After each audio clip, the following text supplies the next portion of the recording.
Okay, so going off the first point, some of the key themes that I saw stand out to me from the article.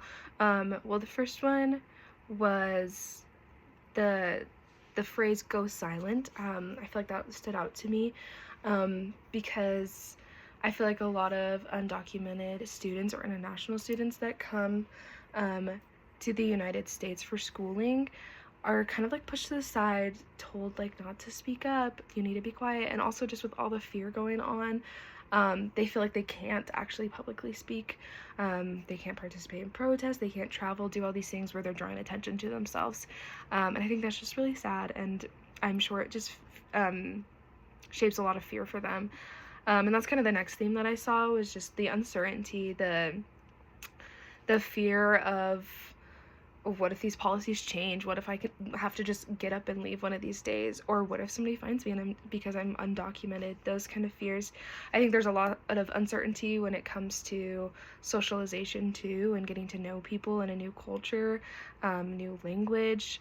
That also would affect their like plans for the future, making sure that they are graduating within a certain time. And I feel like the article also focus on the emotional toll, and that's like another point that stood out to me was just the emotional burden that these students carry academically and socially. I think that there are a lot of requirements for these students, and that can be very daunting and very scary and stressful. But I think just like trying to fit in and trying to find their place here can be a lot. And I think the article talked well about that.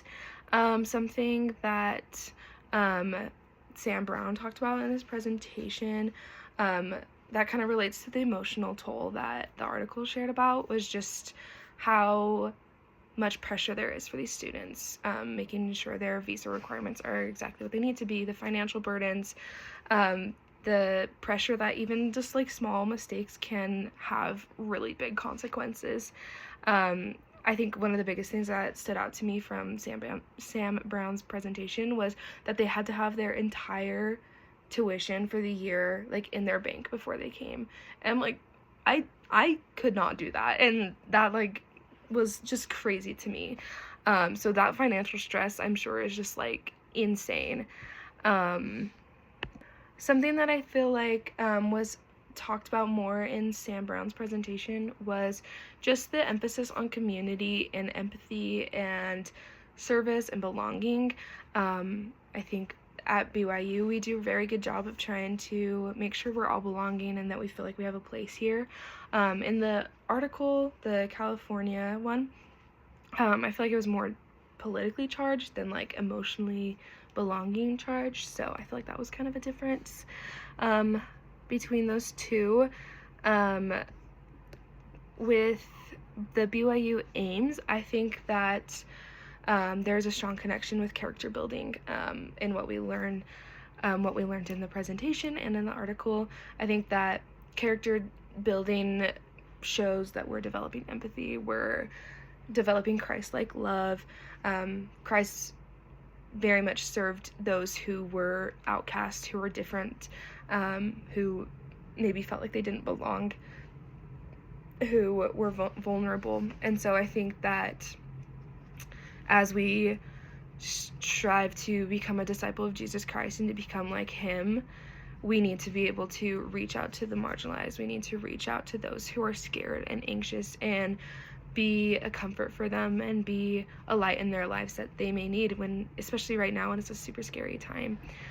I think a realistic step that the universities could take would be expanding confidential immigration advising,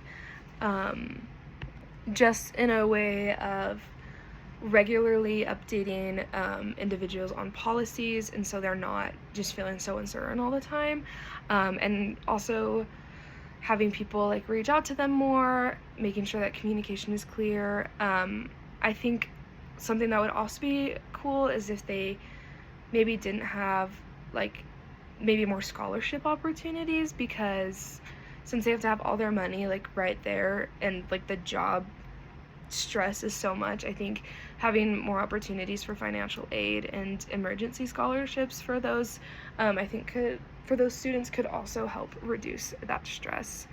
I think that would help a lot. But I think that it is very important to be educated in this, and I think we need to create, I think BYU does a good job, but even better job of just like making a safe space for them to speak, to lead, and participate fully, so that we all benefit, because everybody has benefits that they should feel like they can share. And yeah, I think that they deserve a spot where they can feel seen and supportive and not go silent, like the article is saying. But those are my thoughts. Thank you.